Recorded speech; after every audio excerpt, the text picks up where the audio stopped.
Uh, Good afternoon, everybody. It is March 2nd. Um, Last time I spoke to you, I had a great weekend.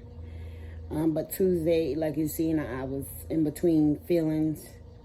This is something that I go through every day. I never know how I'm going to feel from one minute to the next. It doesn't help that I have bipolar and fibromyalgia, because sometimes I don't know which pain is for what. I miss my son dearly, dearly. I talk to him every day. Even though I might not get an answer or whatever, but I do. But I felt like this weekend that passed, he was like, "Mom, I need you to have fun for me," and I did. I had a great time. I had such a great time that the next 2 days I couldn't even get out of bed. How about that? But I just want to say, this is something that I kind of believe. As Black families, we don't share enough. We were always told what goes on in this house stays in this house.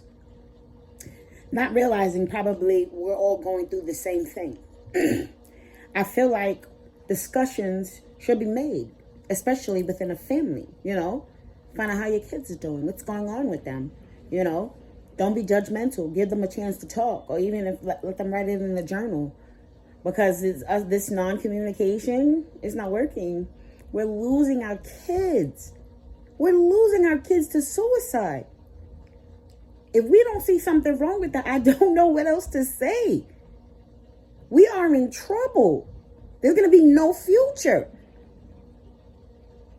And it's because us as parents, we were never taught that. I will be the first to say, I never used to tell my kids I love them.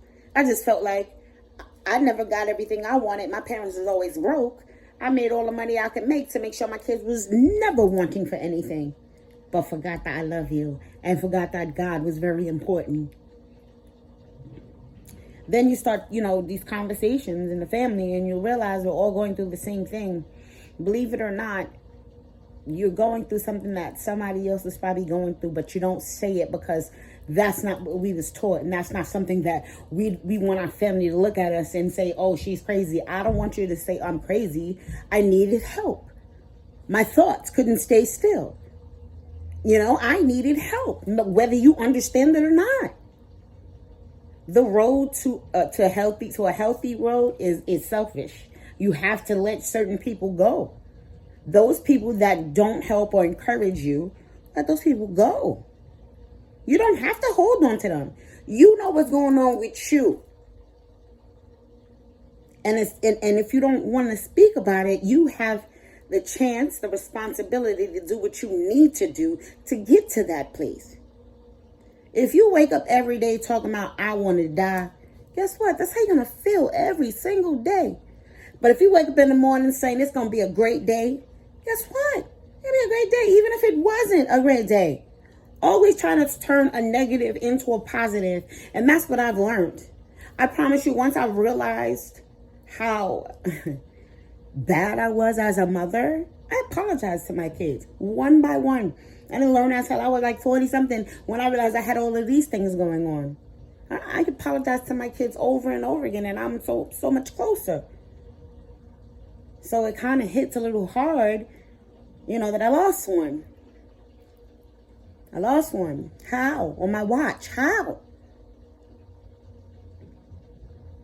They tell you it's not your fault, whatever. I'm sorry. I kind of feel like it is just a little bit, But I will definitely tell you that moving forward, I'm trying to get into doing my videos again, because I know it's something that I like to do. But sometimes I just don't want to. I get tired so quickly just from thinking alone, talking to my son, all of that. I get drained mentally, It's best to have a routine, but I'm trying it. Haven't been working so far, but I'm working on it. Try not to sleep in the bed all day. Try not to, thinking because once you sleep all day, it's like, what am I getting up for? I don't need no water because I don't want to go to the bathroom. You feel me? But I'm just going to say life is not easy. Life is not easy. Every level that you go through is going to be harder than the next one. And it's up to you if you want to choose to go to the next level or stay where you are. That's what I call the Groundhog Day. You just stay where you are. Everything is the same every day. It's not me. No matter what I've been through, it's not me. I want to be able to make people laugh. That's always been my thing. With my own cartoon, I want to do all of these things, create my own empire. And literally, I threw it to God and left it. And I said, listen, I'm going to let you take the wheel on this one. At some point, I know it's going to be time for me to get in the driver's seat. Okay, you feel me? But my whole family is very talented. And it's like, you go through so much just to get to the place that you want to get to, not realizing, what you had to do to get there. People don't understand that. Oh, why she ain't better than me? Why? It's not a factor of being better. It's a fact of how you went through each level and how you changed, yourself. Because if you're still worried about what somebody else is doing, you obviously did not pass the level that you should be on. I'm happy for anybody that gets what they got. You know what I'm saying? Black, white, Chinese, whatever. Good. Congratulations. You know what I'm saying? I'm not a hater. I'm not going to do stuff like that. But you get people that do that. They feel like, oh, I'm a hate because I don't see how. Honey, do you even realize what this person had to go through to get to this gift that they have been given? You think they sat on their behind and it was given to them? No. They went through stress. They went through storms. They went through depression. They went through everything you can name. They went through that just to get where they're supposed to be. And in the same time still believing in God and saying he's going to get me to that point where I know that I'm there. Doesn't matter where you are. He'll still find you. But he wants to make sure that you're ready. That's the reason for the levels, to make sure that you're ready for this, that you're ready for battle, spiritually and mentally. It's not physical. It's not even your battle. But there's a battle that's being fought. We got to continue to fight because we have children, grandchildren, family, whatever. It's our responsibility in this day and age. It's our responsibility. The torch is being passed off to the next generation, which is us. So we got to continue. Like when our kids is having a problem, we literally have to sit down and speak to them. Talk to me. What's going on? Even if you can do it. Doesn't matter.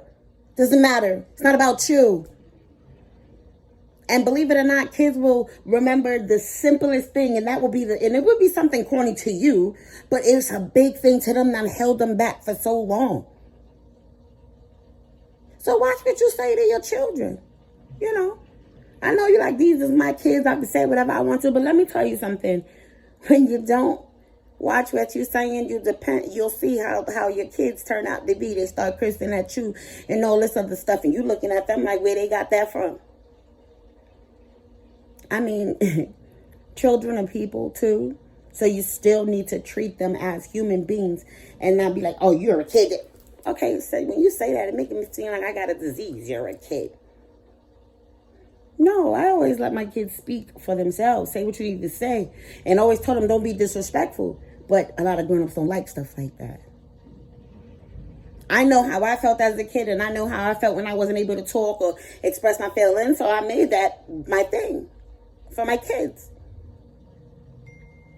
And the craziest part is, like I said, we don't know the instructions on how to even, deal with this stuff because we're learning from a generation that didn't learn from their parents.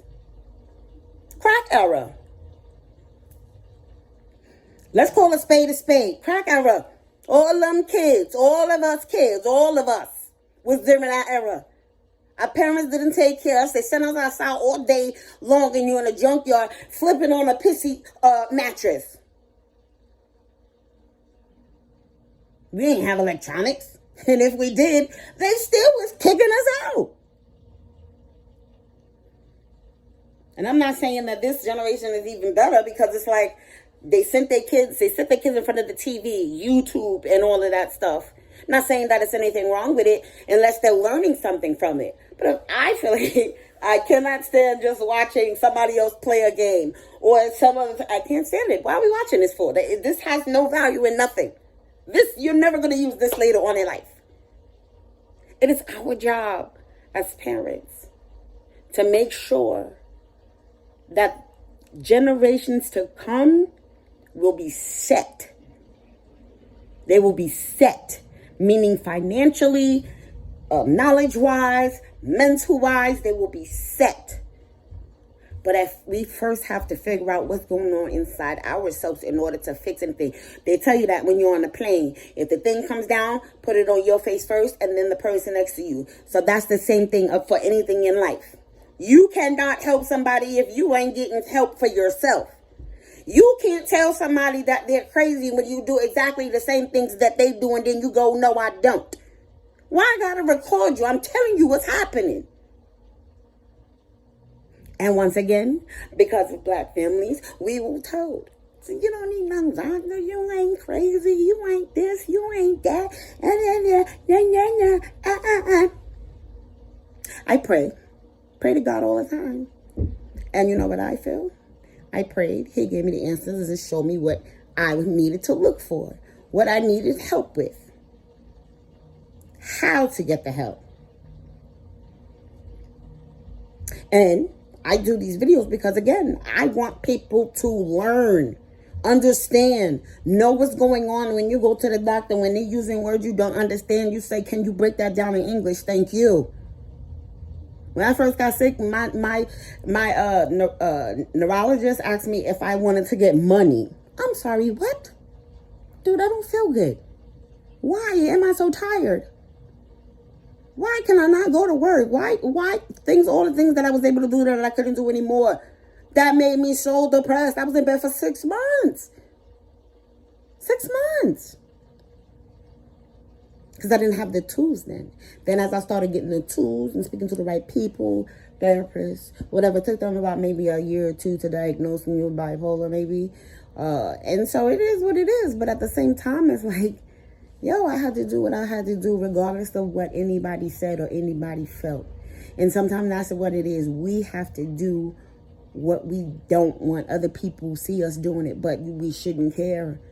If they're not going to help you, why should you care about what you do to help yourself? Anybody can tell you anything, but it doesn't mean that they're going to be there for you. So you have to always be there for yourself. And if you have children, you have a responsibility to make sure that your children understand the things that goes on in life. And life is real. It's not a game. It's not you shoot this person and they're going to come back. It's not none of that.